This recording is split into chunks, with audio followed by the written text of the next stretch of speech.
Naghain ng not guilty plea si dating Bamban Tarlac Mayor Alice Go sa inihaing kaso ng COMELEC kaugnay ng kanyang citizenship. Git ng kampo ni Go, legal ang pagdeklara niya na Filipino citizen siya nang tumakbo sa pagkaalkalde ng probinsya.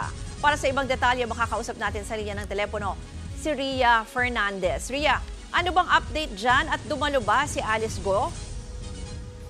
Ruth, not guilty. Yan ang inhaing plea ng kampo ni dismissed Bamban Tarlac Mayor Alice Go para sa reklamong material misrepresentation na inhain ng Commission on Elections o COMELEC sa Capas Tarlac Regional Trial Court Branch 66. Humarap si Go sa arraignment ng naturang kaso sa pamamagitan ng video conference. Personal namang dumalo ang kanyang abogado. Muling iginiit ni Atty. Nicole Hamilla na tama lang na Pilipino ang idineklarang citizenship ni Go sa kanyang Certificate of Candidacy nang tumakbo itong alkalde noong 2022. Premature din daw kasing sabihin may misrepresentation sa kanyang COC gayong may live birth certificate sa Pilipinas ang dating alkalde.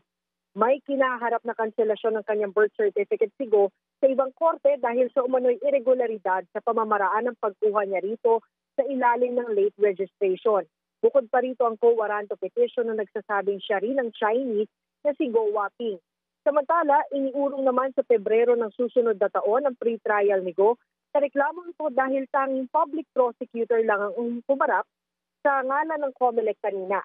Kinumpirma naman sa atin ng COMELEC na ang mga abogado na nito ang haharap sa pre-trial. Pero habang hinihintay raw ito, aasikasuhin na ng abogado ni Go ang kanyang piyansa na nagkakahalaga ng 36,000 pesos. Umaasa rin sila na mapagbibigyan ng Pasig RTC ang kanilang petition for bail para sa kanyang pansamantalang kalayaan mula sa Pasig City Jail. Kaugnay naman ito ng qualified human trafficking na kaso niya dahil sa umano'y koneksyon ni Go sa Pogo. Ruth? Ria, may reports na meron palang mga taga-suporta daw ng dating mayor na nagpunta dyan? Oo, tama ka dyan, Ruth. Ilan sa mga nagpakilalang residente daw ng Bamban Tarlac ang tumungo kanina sa korte sa Capas para ihayag yung kanilang suporta para kay Go. Nag-abot pa nga sila ng sulat at munting regalo din sa abogado ni Go, no, para nga daw sa dati nilang mayora. Ruth? Maraming salamat, Ria Fernandez.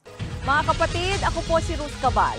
Maging maalam at may pakialam sa mga may init at rumaratsadang balita sa Frontline Express. Para maging updated sa balitaan, mag-subscribe lang sa social media pages ng News 5.